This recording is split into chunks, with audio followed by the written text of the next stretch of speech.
Hello students, welcome to D Kumar classes.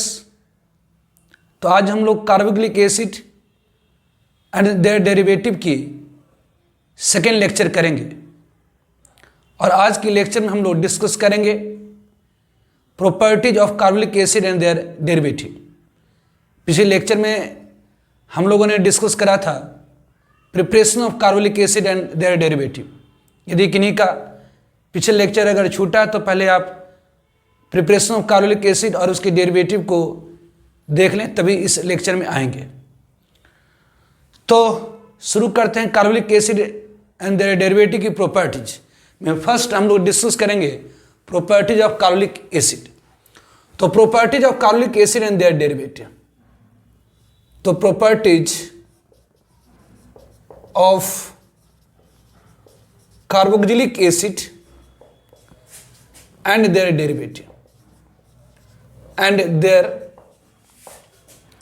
derivative तो इन सब में फर्स्ट हम लोग डिस्कस करेंगे properties of carboxylic acid. Properties of carboxylic acid, carboxylic acid की प्रॉपर्टीज। तो प्रॉपर्टीज ऑफ कार्बोक्सिलिक एसिड, तो ध्यान दीजिए कार्बोक्सिलिक एसिड एसिड है। Carboxylic acid RCOOH। तो कार्बोक्सिलिक एसिड एक एसिड है, इसीलिए इसकी एसिडिक स्ट्रेंथ। तो फर्स्ट हम लोग डिस्कस करेंगे acidic strength of carboxylic acid या कि acidity of carboxylic acid. Acidity या acidic strength, acidic strength of carboxylic acid. Carboxylic acid एक वीक एसिड होता है, लेकिन इसकी जो एसिडिक स्ट्रेंथ होती है वो हायर होती है, ग्रेटर होती है फिनॉल से। तो बेसिक कार्बोक्सिलिक एसिड, जो कार्बोक्सिलिक एसिड होती है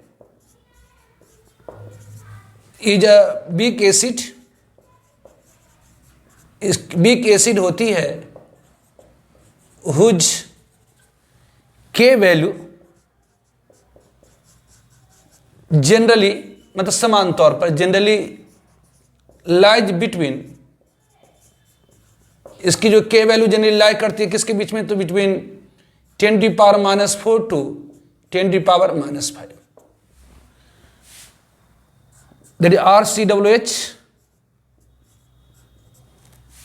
जब डिसोसिएट करेगा this will give us carboxylate ion RCOO-H+। तो किसी भी एसिड को पानी में डालेंगे तो उसकी डिसोसिएटेड आयन और अनडिसोसिएटेड मॉलिक्यूल के बीच में इक्विलिब्रियम होती है। तो जो के वैल्यू होती है कार्बोक्सिलिक एसिड की लगभग 10⁻⁴ से 10⁻⁵ के ऑर्डर में होती है। तो कार्बोक्सिलिक एसिड एक वीक एसिड होती है जिसकी के वैल्यू जनरली 10⁻⁴ टू 10⁻⁵ के बीच में लाई करती है। जो कार्बोक्सिलिक एसिड है वो उसकी जो एसिडिटी होती है हायर होती है, ग्रेटर होती है फिनॉल से। ध्यान रखें, कार्बोक्सिलिक एसिड जो एसिडिटी होती है, acidic strength of carboxylic acid, जो एसिडिक स्ट्रेंथ होती है, acidic strength of carboxylic acid is higher, वो ज्यादा होती है किससे, is higher than phenol. Phenol की जो के वैल्यू होती है अप्रोक्सीमेटली 10⁻⁻10 के ऑर्डर में होती है। तो जो कार्बोक्सिलिक एसिड होती है मोर एसिडिक होती है किससे, तो फिनॉल से। तो greater acidity of carboxylic acid is due to extra resonance stabilization of their carboxylate ion. तो बेसिक जो ग्रेटर एसिडिक स्ट्रेंथ होती है, जो greater acidity of carboxylic acid, जो ग्रेटर एसिडिटी होती है कार्बोक्सिलिक एसिड की is due to extra resonance stabilization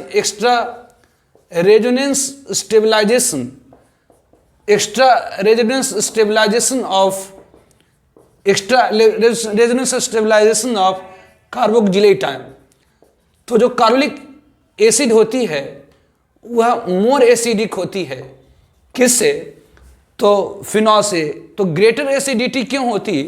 क्योंकि जो कार्बोक्सिलेट आयन है ज़्यादा स्टेबल होता है। ये कार्बोक्सिलेट आयन है और बेसिकली ये क्या करता, तो ये एक कंजुगेटेड सिस्टम है। ये इलेक्ट्रॉन पेयर इधर आएंगी, पाई बॉन्ड के इलेक्ट्रॉन इधर जाएंगी, तो ये क्या दे देगा R, ये CO माइनस दिस वन, ये फॉर्म करता है इक्विवेलेंट रेजोनेटिंग स्ट्रक्चर। ये क्या फॉर्म, दो ही रेजोनेटिंग स्ट्रक्चर पैदा करता है कार्बोक्सिलेट आयन, लेकिन ये दोनों क्या है, equivalent resonating structure, equivalent resonating structure है। तो ध्यान रखें, जबकि फिनॉल में से अगर फिनॉल मतलब C6H5OH, C6H5OH में से C6H5OH में से अगर H+ को आप निकाल दीजिए, मतलब ये फिनॉक्साइड आयन फॉर्म होंगी, ये फिनॉक्साइड आयन और बेसिक फिनॉक्साइड आयन, ये भी एक कंजुगेटेड सिस्टम होता है, ये भी एक कंजुगेटेड सिस्टम होता है। और basic it is phenoxide ion, ये आपकी फिनॉक्साइड आयन है, it is a phenoxide ion. लेकिन ये क्या करता है, तो गिब्स, ये भी एक कंजुगेटेड सिस्टम है, लेकिन ये देता है Gibbs non equivalent resonating structure, Gibbs non equivalent resonating structure, non equivalent resonating structure. तो आपको मैंने बताया था मेजोमेरिक इफेक्ट में, तो वह कंजुगेटेड सिस्टम जो इक्विवेलेंट रेजोनेटिंग स्ट्रक्चर देता है वह मोर स्टेबल होता है वैसे कंजुगेटेड सिस्टम से जो नॉन इक्विवेलेंट रेजोनेटिंग स्ट्रक्चर देता। तो ध्यान दीजिए, कार्बोक्सिलेट आयन, जो कार्बोक्सिलेट आयन है वो क्या पैदा कर रहा, क्या फॉर्म कर रहा, तो इक्विवेलेंट रेजोनेटिंग स्ट्रक्चर्स। ये भी एक कंजुगेटेड सिस्टम, आपको मैंने बताया था कंजुगेटेड सिस्टम क्या होती है। तो एक ऐसा सिस्टम जिसमें किसी एटम के पास obviously positive charge, negative charge और इलेक्ट्रॉन लोन पेयर हो और वो डायरेक्टली अटैच हो थ्रू सिंगल कोवेलेंट बॉन्ड, एक ऐसे एटम जिसके पाई बॉन्ड हो, कंजुगेटेड सिस्टम है। तो ये कंजुगेटेड सिस्टम है। और बेसिक ये भी आपकी फिनॉक्साइड आयन क्या है, तो ये कंजुगेटेड सिस्टम है। इस एटम के पास नेगेटिव चार्ज है और वो डायरेक्टली अटैच है एक ऐसे एटम जिसके पास पाई बॉन्ड है, तो ये भी एक कंजुगेटेड सिस्टम है। तो ये भी एक कंजुगेटेड सिस्टम, ये भी एक कंजुगेटेड सिस्टम। यहाँ भी जो नेगेटिव चार्ज होगी 2 पोजीशन पर बढ़ गई है, यहाँ भी नेगेटिव चार्ज इसके अलग अलग, ऑब्वियसली ये कंजुगेट पोजीशन हो गई, ये कंजुगेट पोजीशन होगी, ये कंजुगेट पोजीशन पर बढ़ेगी। लेकिन ये जो कार्बोक्सिलेट आयन है ये इक्विवेलेंट रेजोनेटिंग स्ट्रक्चर पैदा करेगा। तो जो इक्विवेलेंट रेजोनेटिंग स्ट्रक्चर्स होती है वो हमेशा मोर स्टेबल होती है। किससे? तो वैसे कंजुगेटेड सिस्टम जो नॉन इक्विवेलेंट रेजोनेटिंग स्ट्रक्चर पैदा करता है। इस कारण से जो एसिडिटी होती है, जो एसिडिक स्ट्रेंथ होती है, वो कार्बोलिक एसिड की ज्यादा होती है फिनॉल से। तो properties of carbolic acid and their derivative में फर्स्ट वन हम लोग प्रॉपर्टीज ऑफ कार्बोलिक एसिड देख रहे हैं, जिसमें हम लोग फर्स्ट डिस्कस करेंगे एसिडिटी ऑफ कार्बोलिक एसिड, मतलब acidic strength of carbolic acid. तो कार्बोलिक एसिड एक वीक एसिड होती है, कार्बोलिक एसिड एक वीक एसिड है जिसकी के वैल्यू जनरली लाई करती है 10⁻⁴ टू 10⁻⁵ के बीच में। ध्यान दीजिए, जो एसिडिक स्ट्रेंथ है कार्बोलिक एसिड की वो हायर होती है फिनॉल से। फिनॉल की जो के वैल्यू है वह 10⁻⁻10 के ऑर्डर में होती है। तो बेसी वह एसिड जिसकी के वैल्यू ज़्यादा वो मोर एसिडिक होता है। आपने पढ़ा एसिड बेस में कि वह एसिड जिसकी के वैल्यू ज़्यादा वो ज़्यादा एसिडिक होती है उससे जिसकी के वैल्यू कम है। तो ऑब्वियसली ध्यान रखें, याद रखें, कार्बोलिक एसिड ज़्यादा एसिडिक होता है किससे? फिनॉल से। कि ये कार्बोलिक एसिड ज़्यादा एसिडिक क्यों होता है फिनॉल से? तो जो greater acidity of carbolic acid होती है due to extra resonance stabilization of carboxylate ion. आपको मैंने बताया था कि जो एसिडिटी होती है, एसिडिक स्ट्रेंथ डायरेक्टली प्रोपोर्शनल होती है stability of conjugate base of acid. मतलब कौन सी एसिड ज़्यादा एसिडिक होगी वो निर्भर करता है उसकी कंजुगेट बेस की स्टेबिलिटी के ऊपर। तो कंजुगेट बेस ऑफ एसिड क्या हुआ, तो एसिड में से H+ निकाल दी, that is called conjugate base. मतलब कार्बोलिक एसिड की कंजुगेट बेस क्या होगी, तो कार्बोक्सिलेट आयन। तो कार्बोक्सिलेट आयन ज्यादा स्टेबिलिटी शो करता है किसकी तुलना में, तो फिनॉक्साइड आयन की तुलना में। क्यों ज्यादा स्टेबिलिटी शो करता, क्योंकि जो कार्बोक्सिलेट आयन होती है वो फॉर्म करती इक्विवेलेंट रेजोनेटिंग स्ट्रक्चर, जबकि फिनॉक्साइड आयन देता है नॉन इक्विवेलेंट रेजोनेटिंग स्ट्रक्चर। इस कारण से जो कार्बोक्सिलेट आयन होती वो मोर स्टेबल होता है किससे, तो फिनॉक्साइड आयन से। तो ये इसका रीजन होता है। पूछा एक बार जेई के अंदर कि कार्बोलिक एसिड मोर एसिडिक होती है फिनॉल से, उसका कारण क्या है, तो जो कार्बोक्सिलेट आयन होता वो देता है इक्विवेलेंट रेजोनेटिंग स्ट्रक्चर, एक समान समतुल्य रेजोनेटिंग स्ट्रक्चर। इस कारण से कार्बोक्सिलेट आयन मोर स्टेबल होता फिनॉक्साइड आयन से। तो जिस एसिड की कंजुगेट बेस ज़्यादा स्टेबल उसकी एसिडिक स्ट्रेंथ ज़्यादा होती है। तो पहली पॉइंट कि कार्बोलिक एसिड मोर एसिडिक होती है किससे, फिनॉल से। दूसरी पॉइंट, क्यों ज़्यादा एसिडिक होती है? क्योंकि carbolate ion gives equivalent resonating structure, जबकि phenoxide ion gives non equivalent resonating structure. तो due to extra acidity of carbolic acid की ज़्यादा एसिडिटी के कारण जो कार्बोलिक एसिड होता है वो कॉस्टिक सोडा मतलब NaOH में भी डिजॉल्व हो जाता है, सोडियम बाइकार्बोनेट सॉल्यूशन में डिजॉल्व हो जाता है। मतलब आप कह सकते हैं कि जो कार्बोलिक एसिड होता है ग्रेटर एसिडिटी के कारण रिएक्ट करता है NaOH से, NaCO3 से, जबकि जो फिनॉल होता है वो रिएक्शन करता है सिर्फ NaOH से, NaCO3 से नहीं। ठीक है, तो ध्यान रखें नोट 10, जो कार्बोलिक एसिड होती है ज़्यादा एसिडिक होती है फिनॉल से। तो ड्यू टू, ध्यान रखेंगे note, due to greater acidity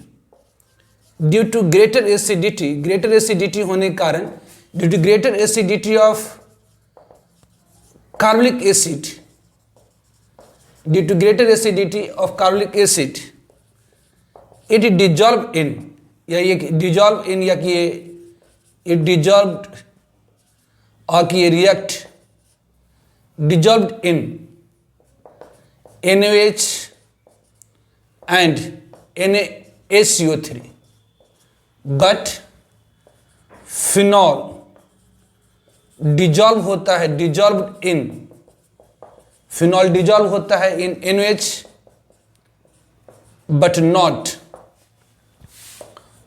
not NaCO3। तो ग्रेटर एसिडिटी के कारण जो कार्बोलिक एसिड होती है वो फिनॉल से रिएक्शन करता है और डिजॉल्व कर जाता है सोल्यूशन में, मतलब Na सोल्यूशन में क्या होगी, तो ये एसिड ये बेस आपस में रिएक्शन करके इसके सोडियम सॉल्ट फॉर्म कर देता है, और जो सॉल्ट होती है पानी में घुलनशील तो घुल जाता है जिसमें। ऑब्वियसली जो कार्बोलिक एसिड है वो सोडियम बाइकार्बोनेट सोल्यूशन में भी घुल जाती है, मतलब ये कार्बोलिक एसिड है, ये NaCO3 ऑब्वियसली बाइकार्बोनेट में यहाँ पर हाइड्रोजन है, H+ है, इसको ही खींच, ऑब्वियसली ये इसको क्या करता है, तो ये सोडियम बाइकार्बोनेट NaCO3 के साथ रिएक्शन कर जाता है और ये देता है तो इसकी सोडियम सॉल्ट, ये RCOONA plus obviously CO2 + H2, मतलब यहाँ भी सोडियम सॉल्ट प्रोड्यूस कर रहा है NaCO3 सोडियम बाइकार्बोनेट। ऑब्वियसली ये क्या होता है, तो ये भी सॉल्ट है, ये सॉल्ट है किसकी, तो स्ट्रॉन्ग बेस और वीक एसिड की, ये सॉल्ट है स्ट्रॉन्ग बेस और वीक एसिड की। इस कारण से ये स्लाइटली, ये हल्का सा बेसिक होता है, ये स्लाइट, इसकी सोल्यूशन स्लाइटली बेसिक होती है, हल्की सी बेसिक होती है। तो ये एसिड ऑब्वियसली इतनी एसिडिक है कि सोडियम बाइकार्बोनेट से रिएक्शन कर जाता है, क्योंकि ये थोड़ी सी ये बेसिक इन नेचर होती है।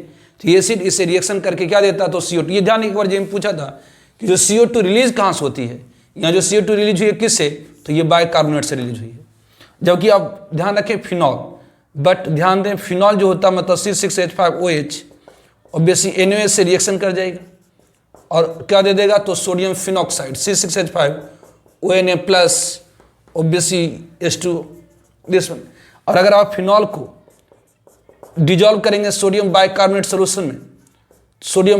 सोल्यूशन में, तो ऑब्वियसली चूंकि ये लेस एसिडिक है और ये लेस बेसिक है, इस कारण से आपस रिएक्शन नहीं करता, मतलब नो रिएक्शन, यहाँ पर रिएक्शन नहीं होती है। और एल्काइल अल्कोहल फिनॉल से भी कम एसिडिक होता है, ध्यान रखें। एल्काइल अल्कोहल जैसे मिथेनॉल, इथेनॉल, प्रोपेनॉल, जो एल्काइल अल्कोहल होती है वो फिनॉल से भी कम एसिडिक होती है, तो वो NaOH से भी रिएक्शन नहीं करता। ध्यान रखें नोट, जो एल्काइल अल्कोहल होती है, एल्काइल अल्कोहल जो होती है ऑब्वियसली लेस एसिडिक होती है, किससे, लेस एसिडिक होती है किससे, लेस एसिडिक देन फिनॉल। सो इसलिए it do not dissolve in NaOH। तो ऑब्वियसली ध्यान रखेंगे कि जो कार्बोलिक एसिड होती है मोर एसिडिक होती है, इस कारण से वह कॉस्टिक सोडा में मतलब NaOH सोल्यूशन में और NaCO3 सोल्यूशन दोनों में डिजॉल्व हो जाता है, जबकि जो फिनॉल होती है वो लेस एसिडिक होती है। फिनॉल जो होती है लेस एसिडिक होती है कार्बोलिक एसिड से, इस कारण से NaOH सोल्यूशन में डिजॉल्व होता, मतलब NaOH से रिएक्शन करता, लेकिन NaCO3 से नहीं। और जो एल्काइल अल्कोहल होती है जैसे मिथाइल अल्कोहल, इथाइल अल्कोहल है, ये फिनॉल से भी कम एसिडिक होती है, इस कारण से यह NaOH और Na सोल्यूशन में भी डिजॉल्व नहीं हो पाता है। Now chemical reactivity of carboxylic acid. Now chemical reactivity of carboxylic acid. Carbolic acid की केमिकल रिएक्टिविटी, कार्बोक्सिलिक एसिड। तो first one, conversion of carboxylic acid into acid chloride. तो first one, conversion into acid chloride. तो carboxylic acid को अगर हम treat कराते हैं, आपने पढ़ा है पिछले लेक्चर में कि यदि हम कार्बोक्सिलिक एसिड को ट्रीट कराते हैं किसके साथ, तो इथानॉल क्लोराइड SOCl2 के साथ, तो बेसिक क्या होती है, तो ये देता है acyl chloride, acid chloride plus SO2 plus HCl। अगर हम कार्बोक्सिलिक एसिड को ट्रीट कराते हैं, कार्बोक्सिलिक एसिड को अगर हम ट्रीट कराते हैं फास्फोरस पेंटाक्लोराइड के साथ, P-सल्फाइड के साथ, तो ये कन्वर्ट हो जाता है किस में, तो acid chloride plus POCl3 plus HCl। उसी तरह से यदि हम लोग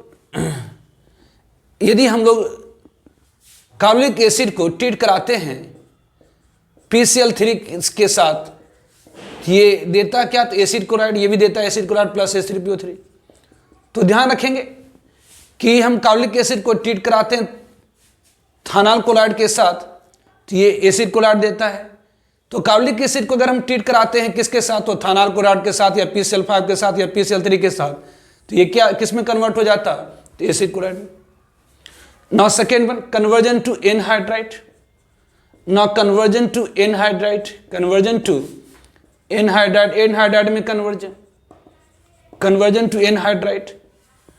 टी ऑब्वियसली अगर कार्बोक्सिलिक एसिड को अगर हम जैसे हम ले लें सक्सेनिक एसिड, एक अप्रोप्रिएट डाइकार्बोक्सिलिक एसिड को हम ले लेते हैं, अगर अप्रोप्रिएट डाइकार्बोक्सिलिक एसिड को ले लेते हैं और इसे अगर हीट करें तो क्या होगी, तो वाटर मोलिक्यूल की रिमूव हो जाएगी, ऑब्वियसली ऑक्सीजन इसके ऊपर अटैक करेगा, यहाँ से एक से H और एक से OH, मतलब H2O निकल आएंगी और ये कन्वर्ट हो जाएंगे किस में, तो कॉरेस्पॉन्डिंग एनहाइड्राइड में। मतलब अगर सक्सेनिक एसिड है तो ये सक्सेनिक एसिड की एनहाइड्राइड। ध्यान दीजिए, एसिड से वाटर निकल जाने के बाद जो कंपाउंड फॉर्म होता है उसे हम क्या कहते हैं, एनहाइड्राइड कहते हैं। तो ये कन्वर्जन टू एनहाइड्राइड हो गई।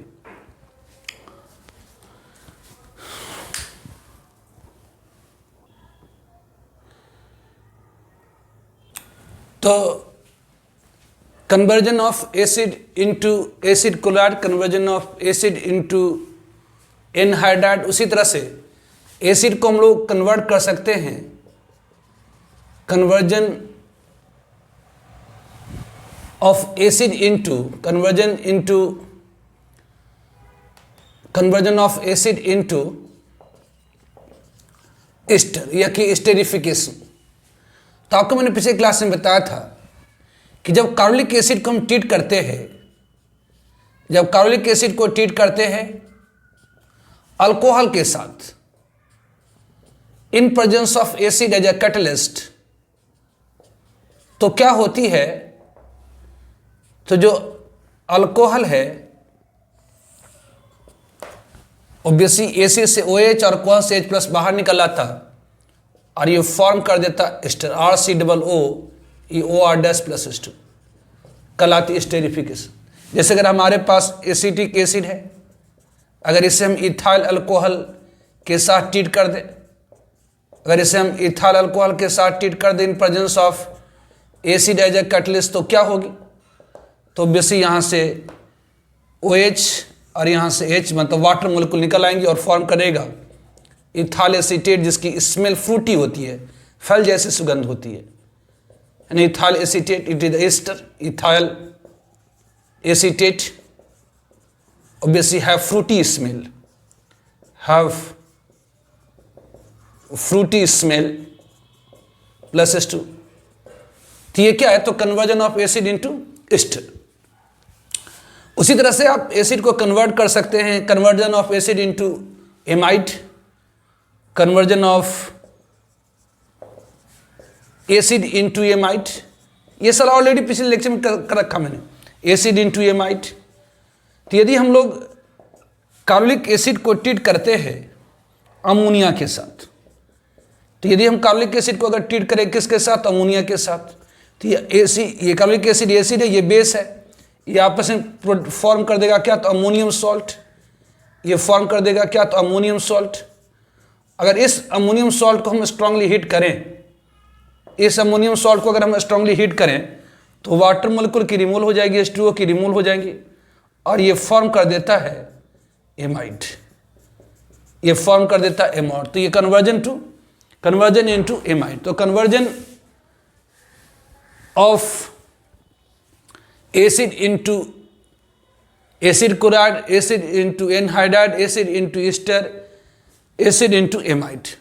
ना एक बड़ा इंपॉर्टेंट रिएक्शन है ना, हेल-वोल्हर्ड-ज़िलेंस्की रिएक्शन, हेल-वोल्हर्ड-ज़िलेंस्की रिएक्शन, ज़िलेंस्की शॉर्ट में कहते हैं HBZ रिएक्शन, हेल-वोल्हर्ड-ज़िलेंस्की रिएक्शन।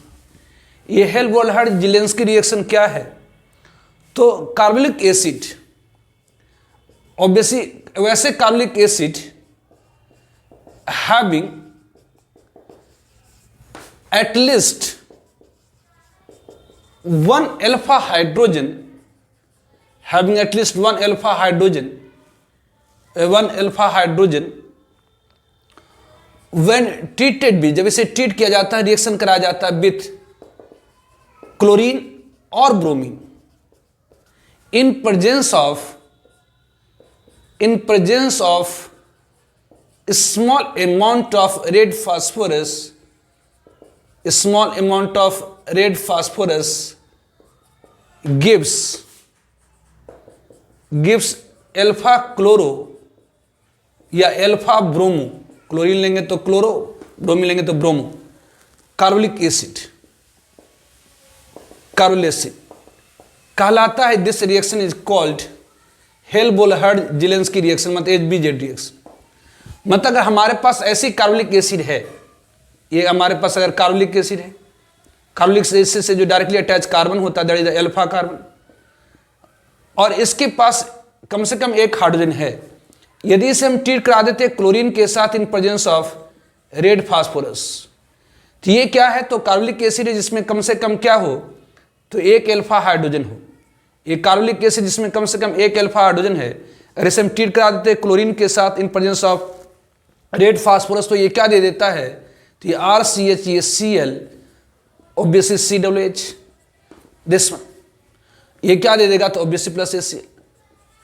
तो ये क्या हुआ, उसी तरह से अगर हमारे पास जैसे अल्फा क्लोरोकार्बोलिक एसिड, ये क्या हो गई, alpha chlorocarbolic acid, alpha chlorocarbolic acid, alpha chlorocarbolic acid. उसी तरह से यदि हमारे पास ये कोई कार्बोलिक एसिड है जिसके पास एक कम से कम एक अल्फा हाइड्रोजन हो, और अगर इसे हम ट्रीट करा दे किसके साथ, तो ब्रोमीन के साथ in presence of small amount of red phosphorus, तो क्या होती है, जिसके alpha carbon it is the what, तो फंक्शन ग्रुप से जो डायरेक्टली अटैच कार्बन होता है कहलाता है अल्फा कार्बन।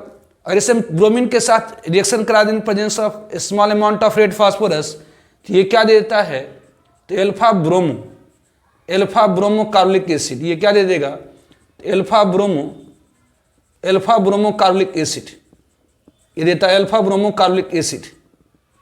ये क्या देता है, alpha bromo carbolic acid plus HCl, कहलाता है हेल-वोल्हर्ड-ज़िलेंस्की रिएक्शन। तो हेल-वोल्हर्ड-ज़िलेंस्की रिएक्शन क्या है, तो कार्बोलिक एसिड जिसमें कम से कम, वैसे कार्बोलिक एसिड जिसके अल्फा कार्बन पर कम से कम एक हाइड्रोजन है, उसे अगर हम ट्रीट कराते क्लोरीन या ब्रोमीन के साथ in presence of small amount of red phosphorus, तो देता है अल्फा क्लोरोकार्बोलिक एसिड और alpha bromo carbolic acid. It is called Hell Volhard Zelinsky reaction. इसे हम लोग क्या कहते हैं, HBZ रिएक्शन, हेल-वोल्हर्ड-ज़िलेंस्की रिएक्शन, ठीक है। और ये alpha chlorocarbolic acid, alpha bromo carbolic acid का बड़ा यूज होता है अल्फा एमिनो एसिड फॉर्म करने में, प्रिपेयर करने में। जैसे अगर आप इसे अमोनिया के साथ ट्रीट कराएंगे ना, तो ये अल्फा एमिनो एसिड देगा, अगर इसे अमोनिया के साथ ट्रीट करेंगे तो अल्फा एमिनो एसिड देगा, जो कि बेसिक यूनिट होता है कार्बोहाइड्रेट का। Now decarboxylation of carbolic acid, ये रिएक्शन ऑलरेडी मैंने अल्केन में डिस्कस कर रखा है। अल्केन में प्रिपरेशन ऑफ अल्केन में पहला रिएक्शन अपन यही डिस्कस करा है। Obviously preparation of alkane by decarboxylation of carbolic acid. तो डिटेल के लिए आप अल्केन में जाएं, यहाँ मैं शॉर्ट में बस बोल देता हूँ। Next property of carbolic acid decarboxylation of carbolic acid. तो जब हम कार्बोलिक एसिड को डीकार्बोक्सिलेशन मतलब क्या होती है, तो डी मत होती रिमूवल और कार्बोक्सिलेशन मतलब obviously of CO2, removal of CO2। Decarboxylation मतलब रिमूवल ऑफ CO2, तो डीकार्बोक्सिलेशन ऑफ कार्बोलिक एसिड मतलब रिमूवल ऑफ CO2। तो इसमें first one was soda lime decarboxylation reaction, soda lime decarboxylation reaction. Soda lime decarboxylation reaction क्या है, तो जब हम कार्बोलिक एसिड को हीट करते हैं, कार्बोलिक एसिड या sodium salt of carbolic acid, जब कार्बोलिक एसिड को हम हीट करते हैं या sodium salt of carbolic acid को हीट करते हैं कॉस्टिक सोडा के साथ इन प्रेजेंस ऑफ लाइम। तो जब हम कार्बोलिक एसिड को हीट करते हैं किसके साथ, तो कॉस्टिक सोडा के साथ in presence of lime, lime मतलब कैल्शियम ऑक्साइड, तो क्या होती है, तो removal of CO2 from carbolic acid take place. मतलब इससे CO2 निकल आता है, ये CO2 निकल आता है और फॉर्म कर देता है अल्केन, कहलाता है soda lime decarboxylation reaction. When carbolic acid is heated with caustic soda in presence of lime, तो क्या होती है, तो कार्बोलिक एसिड से CO2 की रिमूवल हो जाती है और फॉर्म कर देता है क्या, अल्केन, कहलाता है सोडा लाइम डीकार्बोक्सिलेशन रिएक्शन। इसकी मैकेनिज्म आप लोगों को मैंने बताया था कि कैसे होती है। अब ध्यान, यहाँ से जो CO2 रिमूव हुई है, ऑब्वियसली जो CO2 रिमूव हुई है, CO2 ऑब्वियसली जो रिमूव्ड क्या होती है, एब्जॉर्ब बाय वाट, तो लाइम, एब्जॉर्ब बाय वाट तो लाइम। तो इसकी मैकेनिज्म आप लोगों को मैंने बताया था कि जब हम लोग कार्बोलिक एसिड को ट्रीट करते हैं कॉस्टिक सोडा के साथ, जब कार्बोलिक एसिड को ट्रीट करते हैं कॉस्टिक सोडा के साथ, NaOH के साथ, तो ये क्या देता है, तो ये एसिड है, ये बेस है, ये आपस में रिएक्शन करके उसकी सॉल्ट प्रोड्यूस कर देता है, RCOONA, this one plus H2। और ऑब्वियसली ये जो RCOONA है, ये कार्बोलेट आयन और Na प्लस में, जब इसे आप हीट करेंगे तो ये ऑक्साइड, ये जो ऑक्सीजन की चार्ज है, आप जानते हैं जो चार्ज होती है अनस्टेबल होती है। अगर चार्ज है मतलब अपने इलेक्ट्रॉन के अलावा एक्स्ट्रा इलेक्ट्रॉन, मतलब नेगेटिव चार्ज मतलब अपने इलेक्ट्रॉन के अलावा एक एक्स्ट्रा इलेक्ट्रॉन है, तो ये इलेक्ट्रॉन पेयर जब बॉन्ड करता है तो ये कार्बन कार्बन की बॉन्ड की क्लीवेज हो जाती है, ये कार्बन, और ये फॉर्म कर देता है क्या, तो दिस विल गिव अस, यहाँ से क्या होगी, तो CO2 की रिमूवल हो जाएगी और ये फॉर्म कर देगा कार्बन एनायन। अब ये जो कार्बन आयन होता है स्ट्रॉन्ग बेस होता है, carbon ion is very strong base. ये क्या करता है, तो H2O से H खींच लेता है और अल्केन दे देता। तो इसमें आपको लोगों को मैंने बताया था कि जो इजनेस ऑफ जो कार्बोलिक एसिड कॉस्टिक सोडा के साथ मिलकर के sodium salt of carbolic acid दिया और ये कार्बोलेट आयन फॉर्म करा, और ये कार्बोलेट आयन रीअरेंज कर करके CO2 की रिमूवल करा यहाँ से, और ये फॉर्म करा क्या, तो कार्बन आयन एक बहुत ही स्ट्रॉन्ग बेस होती है, H2O से H+ खींच करके अल्केन दे दिया। और इसमें जो रेट डिटरमाइनिंग स्टेप होती है, ध्यान दीजिए, in decarboxylation of carbolic acid, note मतलब ध्यान रखें, in decarboxylation of carbolic acid, in soda lime decarboxylation of carbolic acid, in soda lime decarboxylation reaction, in soda lime decarboxylation reaction, जो rate determining step होती है, rate determining step rate determining step is removal of, ये removal होती है किसकी, तो removal of CO2 and formation of carbon and formation of carbon and formation of carbon. तो soda lime decarboxylation reaction में, soda lime decarboxylation reaction में जो determining step होती है वह removal of CO2 and formation of carbon. तो obviously जो easiness होती है, तो कौन सी carbolic acid more easily decarboxylate करेगी, किस कार्बोलिक एसिड से CO2 की रिमूवल आसानी से हो पाएंगी, तो वह कार्बोलिक एसिड से जो हमें मोर स्टेबल कार्बन आयन फॉर्म करेगा। तो obviously isness of decarboxylation, isness of decarboxylation, isness of decarboxylation क्या होती है, वो डायरेक्टली प्रोपोर्शनल होती है किसके, तो स्टेबिलिटी ऑफ कार्बन आयन, मतलब वह स्टेबिलिटी ऑफ कार्बन आयन मतलब वह कार्बोलिक एसिड जो more stable carbon ion form करेंगी, वह कार्बोलिक एसिड जो more stable carbon ion form करेंगी, वह कार्बोलिक एसिड जो more stable carbon ion form करेंगी, उसकी डीकार्बोक्सिलेशन मोर इजियर होंगी। तो बेसिस में डिफरेंट एग्जाम्पल्स आप लोगों को बताया था कि जी अगर आपसे अगर पूछा जाए कि कौन सा, अगर आपको ऑब्वियसली अगर आपको दिया जाए क्या, तो एसिडिक एसिड दिया जाए, ऑब्वियसली प्रोपायनिक एसिड दिया जाए, ऑब्वियसली ब्यूटारिक एसिड दिया जाए, तो इसमें से किसकी जो डीकार्बोक्सिलेशन होगी, ऑब्वियसली किसकी डीकार्बोक्सिलेशन ज़्यादा इजियर होगी।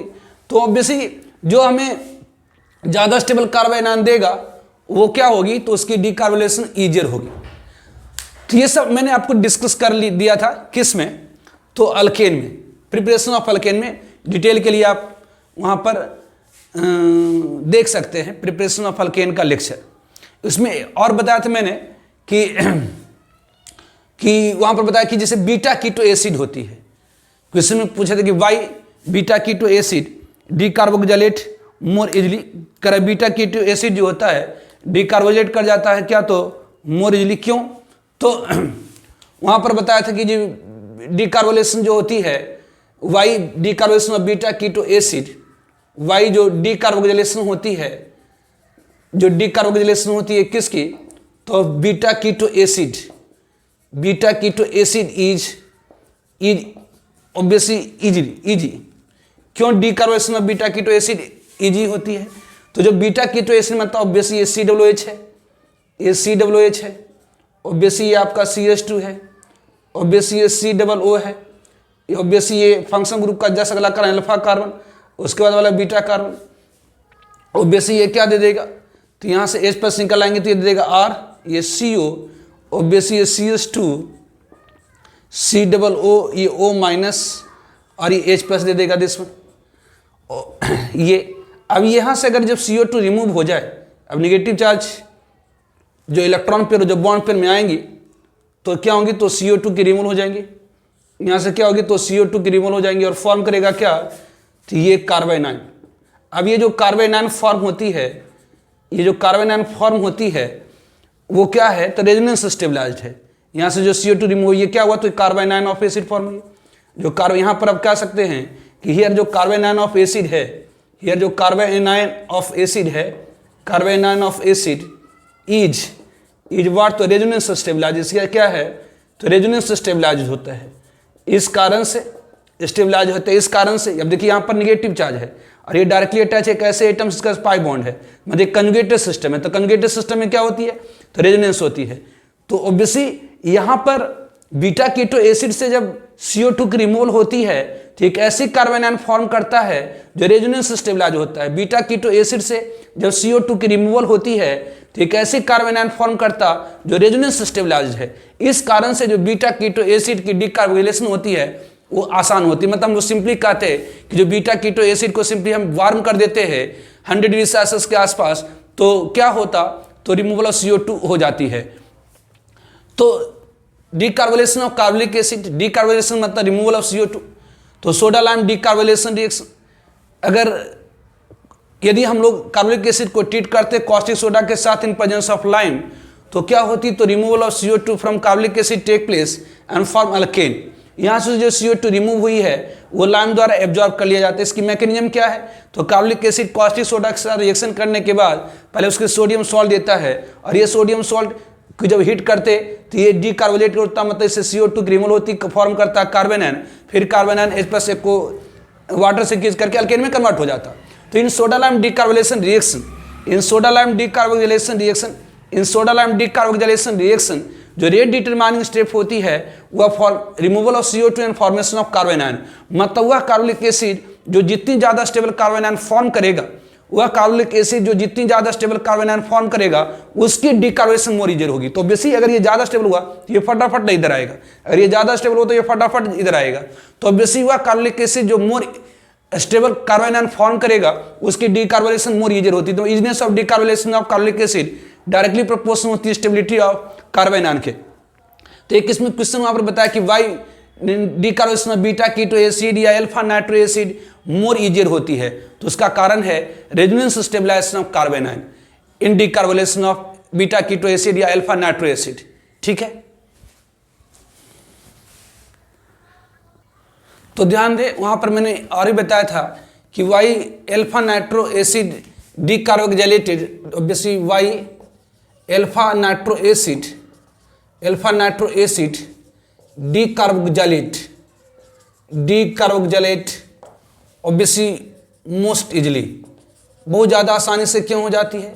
तो रीजन इससे अगर हमारे पास ये है, ये ACHNO2 है, ये COOH है, और इसे हम सिंपली हीट कर देते हैं, ऑब्वियसली सिंपली अगर हम इसे वार्म कर देते हैं तो यहाँ से क्या होता है, तो CO2 की रिमूवल हो जाती है और ये फॉर्म कर देगा क्या, तो RCH obviously NO2, obviously CH2NO2 this one. तो उसका रीजन क्या है, तो ऑब्वियसली इसकी रीजन क्या है कि यहाँ से जो इसकी रीजन क्या है, तो ऑब्वियसली RCH है, ये NO2 है, ऑब्वियसली ये COOH है, ये क्या होगा, तो this will give you RCH, ये RCHNO2, ऑब्वियसली ये COO माइनस और ये H प्लस। अब जैसे इसके पास नेगेटिव चार्ज आएंगे, जैसे इसके पास नेगेटिव चार्ज आएंगे ये ऑब्वियसली बॉन्ड में जाएगा, तो ये क्या होंगी, तो यहाँ से क्या होगी, तो CO2 की रिमूवल हो जाएंगी, ये CO2 की रिमूवल हो जाएंगी, ये CO2 की रिमूवल हो गई और ये क्या दे देगा, तो ये R, ये CH माइनस ये NO2। ऑब्वियसली ये क्या है, तो रेजोनेंस स्टेबलाइज्ड है, ये आपका क्या है, तो रेजोनेंस स्टेबलाइज्ड है। अब ध्यान दीजिए इस एटम के पास क्या है, निगेटिव चार्ज है और ये इस एटम के पास निगेटिव चार्ज है और डायरेक्टली अटैच है एक ऐसे एटम जिसके पास पाई बॉन्ड है, तो ये क्या है, तो कंजुगेटेड सिस्टम है, मतलब ये जो कार्बन आयन है, ऑब्वियसली ये जो कार्बन आयन है, ये जो कार्बन आयन है वो क्या है, तो यहाँ पर जो carbanion is resonance stabilized, ये क्या है, तो रेजोनेंस स्टेबलाइज्ड है। इस कारण से जो अल्फा नाइट्रो एसिड होती है वो आसानी से क्या होती है, तो डीकार्बोक्सिलेट कर जाती है, मतलब उसे CO2 की रिमूवल बहुत ही आसानी से हो जाती है। Obviously malonic same reason, due to same reason से जो मेलोनिक एसिड होती है वो भी डीकार्बोक्सिलेट करती है easily, obviously due to same reason, इसी रीजन से भी due to same reason malonic acid, जो मेलोनिक एसिड होती है, मेलोनिक एसिड डीकार्बोक्सिलेट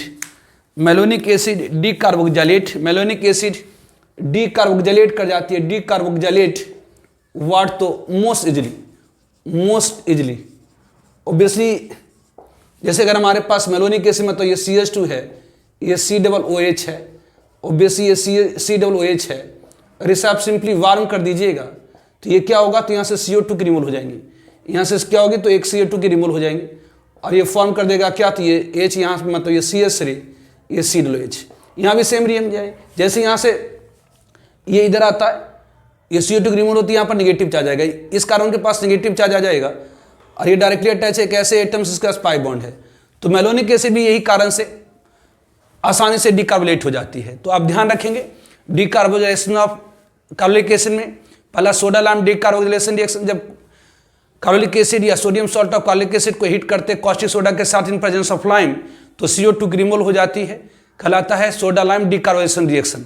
जो डीकार्बोनेशन की इजनेस होती है वो डायरेक्टली प्रोपोर्शनल होती है स्टेबिलिटी ऑफ कार्बन आयन के।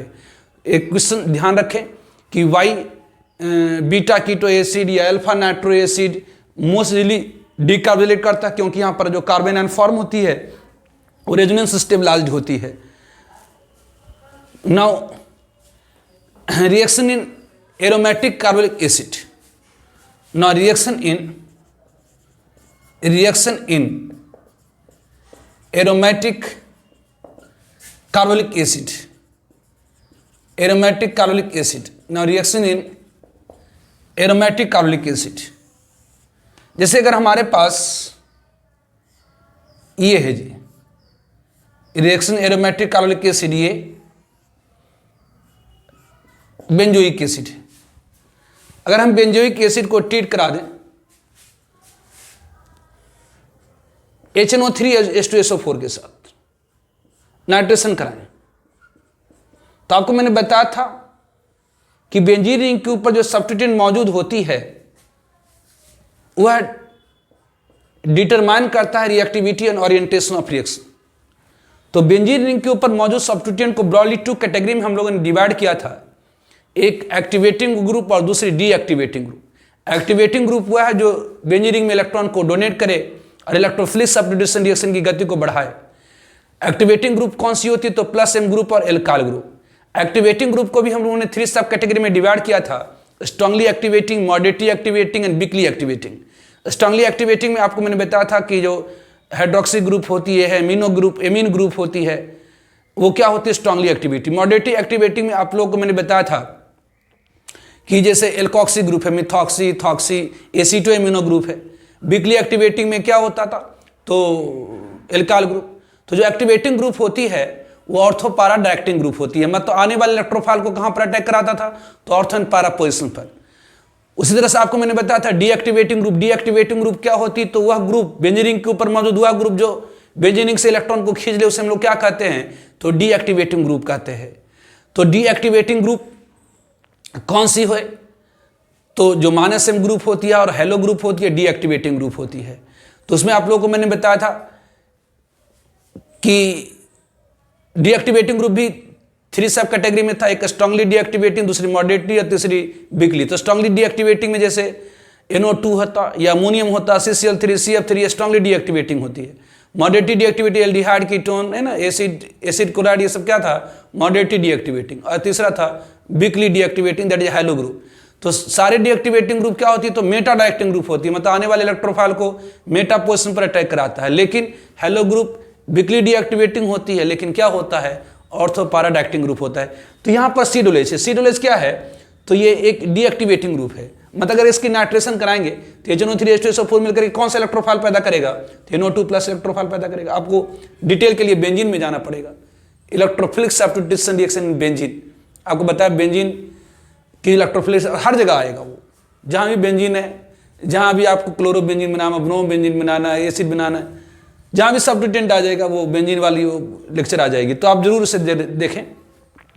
तो अगर हम बेंजोइक एसिड को HNO3H2SO4 के साथ ट्रीट कराएंगे तो ये क्या पैदा करेगा? तो NO2 प्लस इलेक्ट्रोफाइल। अब ये NO2 प्लस इलेक्ट्रोफाइल कहाँ पर अटैक करेगा? तो ये होती है मेटा डायरेक्टिंग ग्रुप, मतलब आने वाले इलेक्ट्रोफाइल को कहाँ कहेगा? तो मेटा पोजिशन पर आने के लिए कहेगा, मतलब ये फॉर्म करेगा क्या? तो ये Meta nitrobenzoic acid.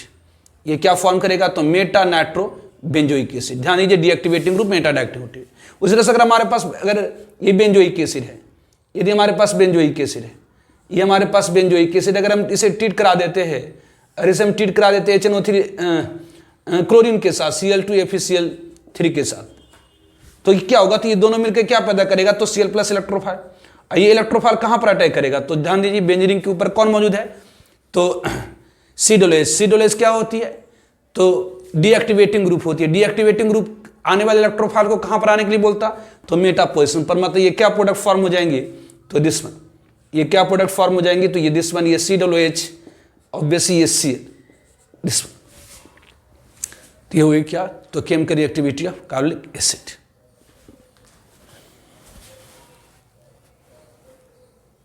Now properties of acid chloride. तो ये सारी रिएक्शन आपको मैंने बताया है पहले पिछले लेक्चर में। तो शॉर्ट में आप लोगों को मैंने बताया था acid chloride is the most reactive derivative of acid. तो एसिड क्लोराइड में एसाइल ग्रुप होती है, एसिड क्लोराइड में एसाइल ग्रुप होती है। इस एसाइल ग्रुप में एसाइल कार्बन के पास सब्सटेंशियल पॉजिटिव चार्ज है, क्योंकि कार्बन डायरेक्टली अटैच है ऑक्सीजन से बाय मल्टीपल बॉन्ड। तो H2O क्या है? तो न्यूक्लियोफाइल है। ऑक्सीजन इसके पास लोन पे रहे, थोड़ा सा नेगेटिव चार्ज है। तो ये क्या है? न्यूक्लियोफाइल। आपको मैंने बताया था कि एसाइल क्लोराइड में क्या होती है, तो न्यूक्लियोफिलिक सब्स्टिट्यूशन होती है एसाइल कार्बन पर। मतलब ये न्यूक्लियोफाइल क्या करेगा, तो एसाइल कार्बन के ऊपर अटैक करेगा लिविंग ग्रुप में, तो यहाँ Cl माइनस उसको हटा देगा। तो H2O इसके ऊपर अटैक करके क्या करेगा, तो Cl माइनस को हटा देगा और ये दे देगा क्या, तो अल्कोहल। तो बेसी यहाँ पर क्या होगी, यहाँ पर क्या होगी, तो ये H2 एक न्यूक्लियोफाइल है, ये क्या करेगा, तो इस एसाइल कार्बन के ऊपर अटैक करेगा, क्लोरीन को हटाकर खुद आ जाएगा, मतलब एसिड। यहाँ से Cl माइनस निकलेगी, H2 से H प्लस ACl। उसी तरह से यहाँ पर क्या होंगी, ये आपका क्या है, तो सोडियम सॉल्ट और कार्बोनिक एसिड है, ये क्या है, तो न्यूक्लियोफाइल है, ये क्या करेगा, तो एसाइल कार्बन के ऊपर अटैक करेगा। तो यहाँ से क्या होगी, तो Cl माइनस निकल जाएंगे, तो यहाँ से Na प्लस, और ये से जाकर जुड़ जाएगा और फॉर्म कर देगा एनहाइड्राइड, और यहाँ से Cl माइनस निकली, यहाँ से Na प्लस, तो NaCl। तो ये एक न्यूक्लियोफाइल है, इसके ऊपर अटैक करा, यहाँ से Cl माइनस निकली, यहाँ से Na प्लस, ये फॉर्म कर दिया क्या, तो NaCl। तो क्या हो रही है, तो यहाँ पर हो क्या रही है, तो ध्यान दीजिए यहाँ पर हो क्या रही है, तो एसाइल कार्बन पर न्यूक्लियोफिलिक सब्स्टिट्यूशन हो रही है। उसी तरह से अल्कोहल में ऑब्वियसली OH है, ये एक न्यूक्लियोफाइल है, ऑक्सीजन के पास लोन पेयर, इसके पास थोड़ा सा निगेटिव चार्ज क्योंकि इसकी इलेक्ट्रॉन नेगेटिविटी ज़्यादा है। तो ये क्या करेगा, तो आपको मैंने बताया था कि एसिड डेरिवेटिव में एसाइल ग्रुप होती है, एसाइल ग्रुप में एसाइल कार्बन के पास सब्सटेंशियल पॉजिटिव चार्ज होता है, इसके कारण एसाइल कार्बन पर न्यूक्लियोफिलिक सब्स्टिट्यूशन होती है। मतलब ये न्यूक्लियोफाइल क्या करेगा, इस एसाइल कार्बन के ऊपर अटैक करेगा, Cl माइनस यहाँ से निकल आएंगी, यहाँ से H प्लस निकल जाएगा, मतलब यहाँ से HCl होगी, सॉरी यहाँ पर क्या हो जाएगी, तो HCl हो जाएंगी, और ये क्या होगा, तो ये O इसे जाकर बॉन्ड कर गया। तो बेसिक यहाँ पर एसाइल कार्बन पर क्या हो रही है, तो न्यूक्लियोफिलिक सब्स्टिट्यूशन, मतलब ये इसके ऊपर अटैक करा, Cl माइनस को हटाकर खुद बैठ गया। तो बेसिक यहाँ पर क्या हो रही है, तो न्यूक्लियोफिलिक सब्स्टिट्यूशन हो रही है। उसी तरह से यहाँ पर आई अमोनिया में क्या, तो नाइट्रोजन के पास क्या होती है, तो ऑब्वियसली लोन पेयर होता है, और थोड़ा सा अमोनिया में नाइट्रोजन के पास लोन पेयर होती है, और थोड़ा सा नेगेटिव चार्ज भी होता है क्योंकि नाइट्रोजन की इलेक्ट्रॉन नेगेटिविटी हाइड्रोजन ज़्यादा है। तो क्या होगी, तो एसाइल क्लोराइड में एसाइल कार्बन के ऊपर क्या होती है, तो न्यूक्लियोफिलिक सब्स्टिट्यूशन होती है। एसाइल कार्बन पर क्या होती है, तो न्यूक्लियोफिलिक सब्स्टिट्यूशन होती है, मतलब ये न्यूक्लियोफाइल इसके ऊपर अटैक करेगा और Cl माइनस को हटाकर खुद बैठ जाएगा और क्या दे देगा, तो ऑब्वियसली यहाँ से H प्लस Cl मिलकर के HCl निकल गया, ये एमाइड दे दिया ना, ये क्लोरीन को हटाकर NH2 आ गया, क्लोरीन को हटाकर NH2 आ गया, और यहाँ से Cl और H निकल करके HCl आया जी, और HCl ध्यान, यहाँ से HCl आया, चूंकि आपने अमोनिया यूज किया है, तो HCl और अमोनिया मिल करके क्या दे देता है, तो HCl अमोनिया मिल करके क्या दे दिया, तो NH4 से दे दिया है। और ये रिएक्शन आप एक्चुअली है, दिस रिएक्शन ऑलरेडी आपको मैंने बताया था, फ्रीडर क्राफ्ट एसाइलेशन रिएक्शन। जब हम बेंजीन को ट्रीट कराते हैं एसाइल क्लोराइड के साथ, आपको मैंने बताया था फ्रीडर क्राफ्ट एसाइलेशन रिएक्शन बेंजीन में, फ्रीडर क्राफ्ट एसाइलेशन डिटेल के लिए आप वहाँ पर जाइए कैसे रिएक्शन होती है। तो फ्रीडर क्राफ्ट एसाइलेशन रिएक्शन आपको मैंने बताया था किस में, तो बेंजीन में। जब हम बेंजीन को ट्रीट करते हैं किसके साथ, तो एसाइल हैलाइड के साथ, एसाइल क्लोराइड के साथ, in presence of Lewis acid. तो जब हम बेंजीन को ट्रीट कराते हैं किसके साथ, तो एसाइल क्लोराइड के साथ in presence of Lewis acid, तो फॉर्म करता है एसाइल बेंजीन। ये आपको डिस्कस करा हुआ किस में, तो benzene, electrophilic substitution reaction in benzene, Friedel Crafts acylation reaction. ये क्या है, तो ये फ्रीडर क्राफ्ट एसाइलेशन रिएक्शन है। ये क्या, तो फ्रीडर क्राफ्ट एसाइलेशन रिएक्शन है, ये फ्रीडर क्राफ्ट एसाइलेशन रिएक्शन है। ये बेंजीन में जाकर देखिए फ्रीडर क्राफ्ट एसाइलेशन रिएक्शन। उसी तरह से एसाइल क्लोराइड को अगर हम NaBH4 लिथियम एल्यूमिनियम हाइड्राइड के साथ ट्रीट करा दे तो क्या होगा, तो NaBH4 क्या होता है, तो हाइड्राइड डोनर होता है। NaBH4 क्या होता है, या लिथियम एल्यूमिनियम हाइड्राइड क्या होता है, तो बेसिक ये टूटता है Na प्लस और BH4 माइनस में, और BH4 माइनस क्या देगा, तो बेसिक ये हाइड्राइड डोनर है, ये H माइनस हाइड्राइड डोनर है। तो ये जो हाइड्राइड होगी वो क्या करेगा, इसको ऊपर अटैक करेगा और इसको रिड्यूस करता है किस में, तो अल्कोहल में। तो ध्यान रखेंगे कि एसिड क्लोराइड NaBH4 के बारे में बताया था, NaBH4 एक माइल्डर रिड्यूसिंग एजेंट है, रिड्यूस करता है एल्डिहाइड कीटोन और एसिड क्लोराइड को अल्कोहल में। NaBH4 एक माइल्डर रिड्यूसिंग एजेंट है, ये रिड्यूस करता है एल्डिहाइड कीटोन और एसिड क्लोराइड को अल्कोहल में। और लिथियम एल्यूमिनियम हाइड्राइड का स्ट्रॉन्गर रिड्यूसिंग एजेंट है, ये रिड्यूस करता है all function group except alkene alkyne. तो ये lithium aluminium hydride acid chloride को रिड्यूस करता है किसमें, तो अल्कोहल में। ये आपको मैंने बताया था प्रिपरेशन ऑफ एल्डिहाइड में, ये आपको रिएक्शन रोजनमैन रिडक्शन, बेसिक बोर्ड में बहुत बार पूछा है। रोजनमैन रिडक्शन क्या होती है, जब हम एसिड क्लोराइड को ट्रीट कराते हैं किसके साथ, तो हाइड्रोजन के साथ। जब एसिड क्लोराइड को ट्रीट कराते हैं किसके साथ, तो हाइड्रोजन के साथ, in presence of platinum deposit barium sulphate, मतलब प्लेटिनम के ऊपर बेरियम सल्फेट जो डिपॉजिट हो, तो क्या होती है, तो एसिड क्लोराइड की पार्शियल रिडक्शन हुई है, कंप्लीट रिडक्शन नहीं हुई। कंप्लीट रिडक्शन होती तो अल्कोहल बन जाता। तो ये पार्शियल रिडक्शन हुई और फॉर्म किया क्या, तो एल्डिहाइड। तो ये रोजनमैन रिडक्शन है कि जब हम एसिड क्लोराइड को ट्रीट करते हैं हार्डोन के साथ in presence of platinum deposited barium sulphate, जब एसिड क्लोराइड को ट्रीट करते हैं हार्डोन के साथ in presence of platinum deposited barium sulphate, तो एसिड क्लोराइड की क्या हुई, तो पार्शियल रिडक्शन हो गई किस में, तो एल्डिहाइड में। इट इज कॉल्ड रोजनमैन रिडक्शन, इसे हम लोग कहते हैं रोजनमैन रिडक्शन। तो ऑब्वियसली एसिड क्लोराइड को आप H2O के साथ ट्रीट करिए तो न्यूक्लियोफिलिक सब्स्टिट्यूशन हुआ अल्कोहल एसिड। एसिड क्लोराइड को अगर सोडियम सॉल्ट ऑफ एसिड से ट्रीट कराइए तो न्यूक्लियोफिलिक सब्स्टिट्यूशन हुआ एसआर कार्बन पर एनहाइड्राइड। एसिड क्लोराइड को ट्रीट किया अल्कोहल के साथ तो न्यूक्लियोफिलिक सब्स्टिट्यूशन एसआर कार्बन पर, तो ऑब्वियसली ईस्टर। एसिड क्लोराइड को अमोनिया के साथ ट्रीट कराया तो ऑब्वियसली न्यूक्लियोफिलिक सब्स्टिट्यूशन हुई एसआर कार्बन पर, ये एमाइड। ऑब्वियसली ये हो गया फ्रीडरक्राफ्ट एसाइलेशन रिएक्शन, ये रिडक्शन होगी एसिड क्लोराइड की अल्कोहल में। ये पार्शियल रिडक्शन होगी जब एसिड क्लोराइड को ट्रीट करते हैं हार्डोन के साथ in presence of platinum deposited barium sulphate, तो पार्शियल रिडक्शन हो जाती है एसिड क्लोराइड की और फॉर्म करता है व्हाट, तो aldehyde. Now properties of anhydride. Anhydride में भी क्या आते हैं, साल ग्रुप है। एनहाइड्राइड में भी क्या आते हैं, साल ग्रुप है। एसाइल ग्रुप में एसाइल कार्बन पर क्या होती है, तो सब्सटेंशियल पॉजिटिव चार्ज होती है जिसके कारण इसके ऊपर न्यूक्लियोफिलिक सब्स्टिट्यूशन होगी। मतलब यहाँ पर क्या होगा, तो H2O है, H2O में ऑक्सीजन, ऑक्सीजन के पास लोन पेयर होती है और ऑक्सीजन की इलेक्ट्रॉन नेगेटिविटी हाइड्रोजन के से ज्यादा, इसलिए यहाँ पर थोड़ी सी नेगेटिव चार्ज भी है। तो जिसके पास लोन पेयर है थोड़ा सा नेगेटिव चार्ज है, ये क्या है, न्यूक्लियोफाइल है, ये पॉजिटिव साइड के ऊपर अटैक करेगा, यहाँ से निकल आएंगे, मतलब ये क्या बन जाएगा, एसिड बन जाएगा। उसी तरह से ऑब्वियसली यहाँ पर अल्कोहल में ऑक्सीजन के पास लोन पेयर है, ऑक्सीजन की इलेक्ट्रॉन नेगेटिविटी हाइड्रोजन से ज्यादा, इस कारण से थोड़ा सा नेगेटिव चार्ज है। जिसके पास लोन पेयर नेगेटिव चार्ज और न्यूक्लियोफाइल है वो क्या करेगा, तो न्यूक्लियोफाइल मतलब न्यूक्लियस लविंग, मतलब पॉजिटिव साइड के ऊपर अटैक करेगा। तो इसको अटैक करेगा तो क्या होगा, तो यहाँ से ये ईस्टर बना देगा, यहाँ से H+ निकल जाएगी, ये आपकी एसिड बन गई। उसी तरह से यदि हम लोग इस एनहाइड्राइड को ट्रीट करा देते हैं किसके साथ, अरे एनहाइड्राइड को ट्रीट करा देते हैं किसके साथ, तो अगर एनहाइड्राइड को ट्रीट करा देते हैं किसके साथ, तो अमोनिया के साथ, तो न्यूक्लियोफिलिक सब्स्टिट्यूशन हो जाएगी।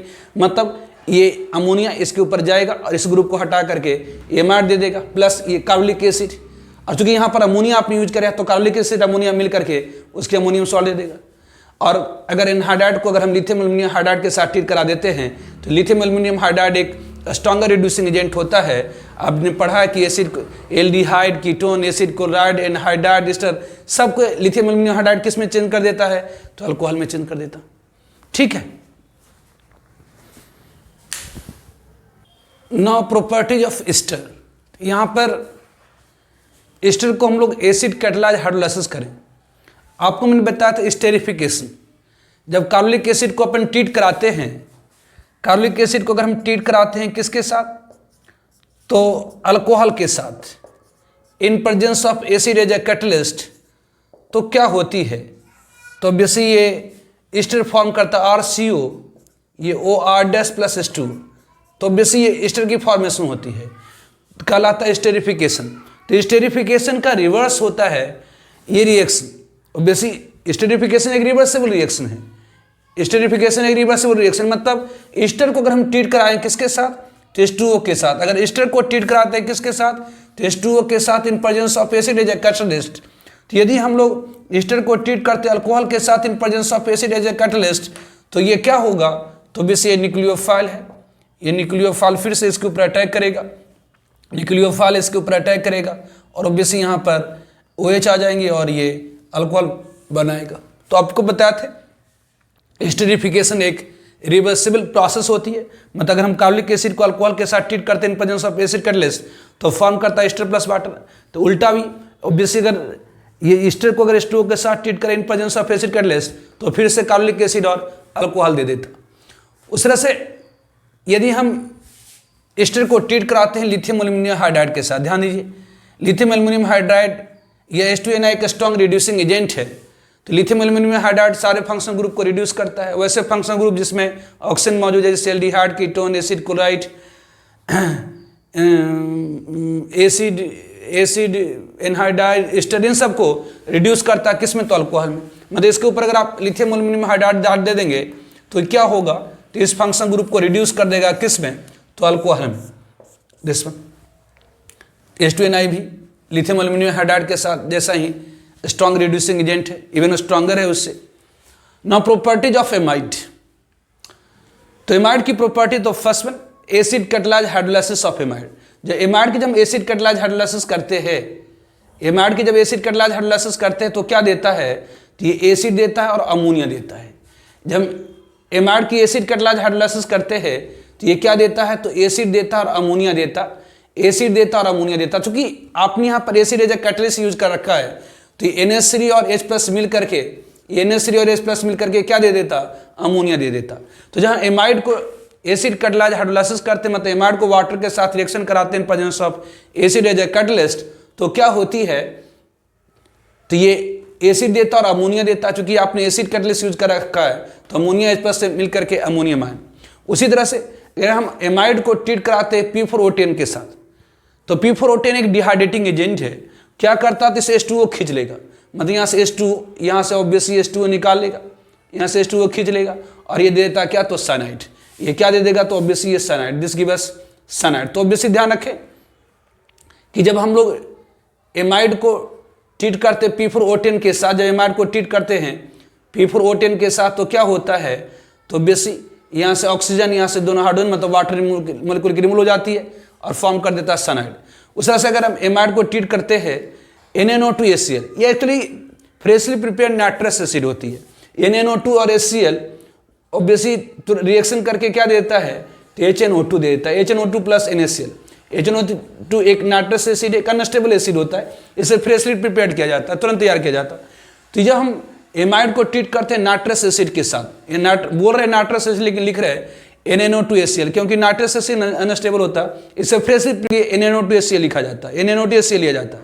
तो हम प्राइमरी एमाइड को जब ट्रीट करते हैं, जब प्राइमरी एमाइड को ट्रीट करते हैं नाइट्रस एसिड के साथ, तो ये देता है कार्बोलिक एसिड, जो ऑब्वियसली एमाइड है वो ऑक्सीडाइज करके चला जाता है कार्बोलिक एसिड में, और N2+H2 ध्यान रखेंगे।